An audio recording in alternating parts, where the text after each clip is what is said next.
Umagang-umaga pa lang nga dito sa amin mga guys, talagang masama na nga yung panahon. Kaya itong tita ko nga na nagtitinda ng barbecue dito, pati nga yung mga tinda niya ay talagang binaha na nga. At kapag nga umulan mga guys, pati nga itong mga kambing, kailangan mo nga isaka kasi kapag hindi mo nga sila sinaka, baka bukas lang ay mamamatay na sila. Dahil nga medyo malakas ang ulan ngayon ay sobrang dami din mga naliligo. Habang nakikita ko nga sila naliligo dito mga guys, parang gusto ko nga din maligo. So kapag naligo ako dito mga guys, ay baka lalagdan din na naman ako ng isang linggo. Kaya hindi na nga muna ako maliligo ng isang taon ngayon para hindi na din ako lalagnatin. Charot!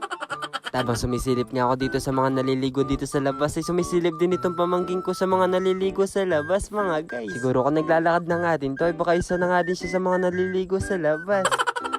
Kinagabihan nga dahil medyo malakas pa ang ulan dito sa amin ay nawalan din kami ng kuryente. Madalas nga dito sa amin mga guys, kapag medyo malakas yung ulan ay talaga nawawalan nga kami ng kuryente. Ewan ko nga lang kung ba't ganun. Dahil nga walang kuryente dito sa amin mga guys, nagtirik na din ako ng kandila para makita ko naman yung mga bumibili. Pero pag tirik ko nga ng kandila mga guys ay umaga na din. Charot! Bukasan na nga pala to mga guys, sa araw nga na to ay graduation ng kapatid ko. Napaka-special nga ng araw na to para sa mga grade 6 na nag-aaral dito sa amin kasi gagraduate na din sila. Hindi nga ako nag-video dito sa video na to, nagpa-video nga na ako sa kapatid ko kasi nagbabantay nga ako ng tindahan ngayon. Bago nga matapos ang taon na to mga guys, gusto ko nga batiin na lahat ng mga nag-graduate at pati na din yung mga gagraduate pa lang. Kaya sa mga gumraduate nga dyan at gagraduate pa lang mga guys, congratulations sa inyo. Masasabi ko nga lang sa mga nag-graduate ng grade 6 dyan ay pagpatuloy nyo na yung pag-aaral nyo para barang araw ay matulungan nyo naman yung mga magulang nyo. Ang dami nga kasi nakapagsabi sa akin mga guys na kapag hindi ka daw nakapag-aaral ay talagang mahirapan ka sa buhay mo. Kaya ako nga ngayon talaga nagsisikap ako sa pag-aaral para pagdating ng araw may matulungan ko naman yung mga magulang ko. Dito nga pala sa pinag-aaralan ng kapatid ko mga guys, dito nga din pala ako nag-aaral nung elementary pa ako. Ang ganda na nga ng school namin dito mga guys, hindi nga katulad dati na puro alaman lang talaga yung mga makikita mo. At bago nga pala makapunta sa harapan ng stage itong mga gagraduate mga guys, ay umukat na muna sila sa buong school bago makapunta dito sa harapan ng stage. Na nakapunta na nga sila dito sa harapan ng stage, mag-umpisa na din dito yung flag ceremony. Dahil mag-umpisa na nga dito ang flag ceremony, sabay-sabay natin nilagay ang ating mga kanang kamay sa ating mga puso bilang paggalang sa ating pambansang awit.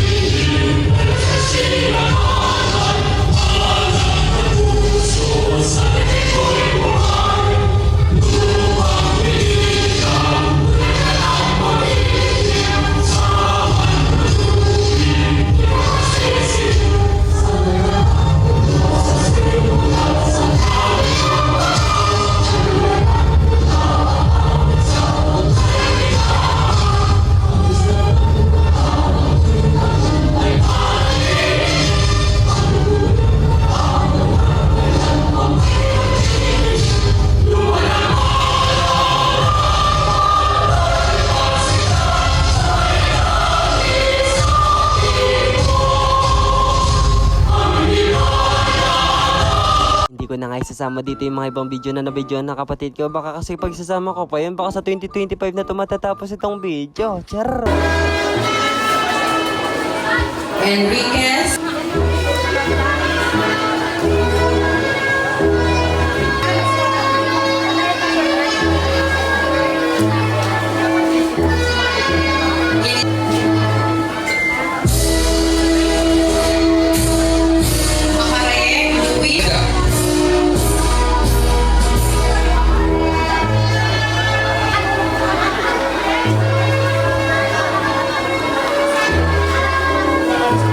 Enriquez Prince Nathan Masallo.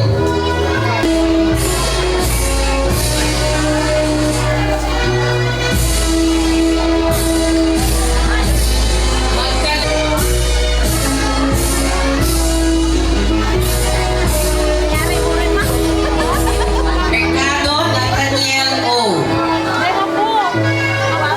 Namad na nga ako mag voice over dito mga guys, kaya ayun lang.